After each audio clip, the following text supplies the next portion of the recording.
This is a Tabernacle Tidbit, a bite-sized Tabernacle Talk of 5 minutes or less to help you get through your day when you only have a little bit of time.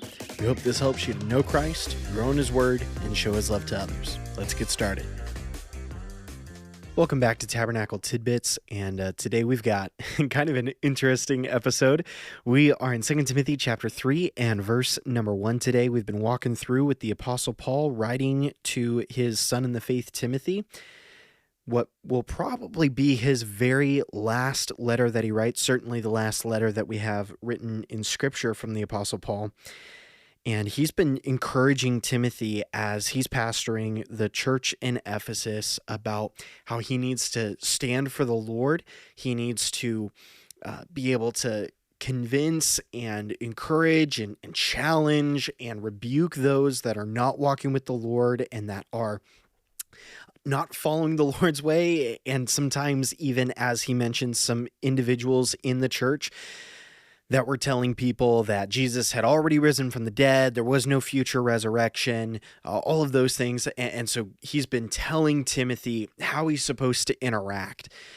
But then he kind of pivots a little bit in chapter number 3, and he begins by saying this. He says, "But know this, hard times will come in the last days." And throughout this week and then into next week, we're going to see some of the ways that Paul says the last days, like what's going to happen. And it's not normally the thing that we think about when we think the last days and the hard times. We have pictures of, Revelation and John's apocalypse that he tells us about. And we think about the end of the book of Daniel. We think about the minor prophets and some of the prophecies there. We don't think about the last days in the way that Paul speaks about them here in 2 Timothy chapter 3, which is namely this. In the last days, you have people that will profess to be Christians and yet will live and talk and act and behave and have emotions that are totally against what God has outlined in His Word. Now, you might say, okay, well, is that really a new thing? And it's not. It's not a new thing, which is actually one of the things that Paul's going to highlight in verse number 8, which will be in several days. That it might be about 2 weeks or so until we reach that point. But I want to start us off today with this. Paul says this, "But know this, hard times will come in the last days."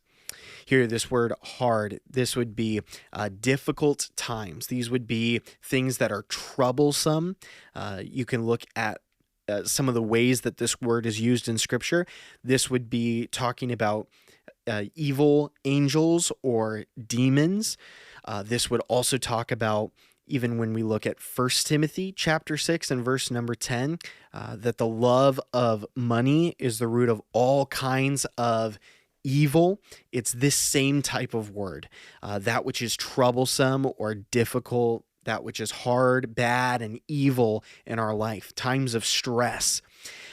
And I want you to know, when you are encountering stressful, difficult times, especially with other believers, with other Christians in your life, I want you to know that God knows. And this is not something that has taken Him by surprise. And in fact, Paul was writing to Timothy 2,000 years ago saying, this is the kind of stuff that will happen. And certainly Timothy's encountering some of this even within his own church.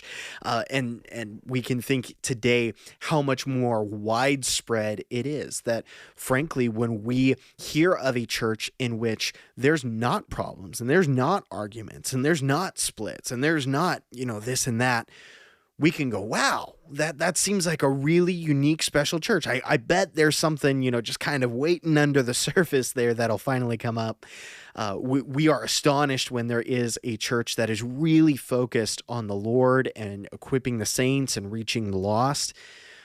But here, Paul tells Timothy, these difficult, troublesome times, they're going to come. And he says, in the last days. Well, the last days of what? It would be the last days of this church age. So before Jesus comes back, we are right now in the last times. So this word last, The Greek word is eschatos, where we get the word eschatology, which is the study of last things. So when you think about Jesus's return, when you think about the rapture, the millennium reign of Christ, when you think about the new heavens and the new earth and the new Jerusalem, all of that is in the study of eschatology. But I want us to recognize one thing today, and we'll see this borne out over the next several days. The thing I want us to remember is that we can live in one of two ways. We can either live in a way that discounts or says that our Christianity is not really real or doesn't make much of a difference through how we live and how we talk and the attitudes and emotions that we have. Or we can say Jesus is real and I am proving that through how I live. How are you and I going to behave today? Are we going to be troublesome for other people, or are we going to be a blessing in these troublesome times? Thanks for tuning in. Hope you have a wonderful day.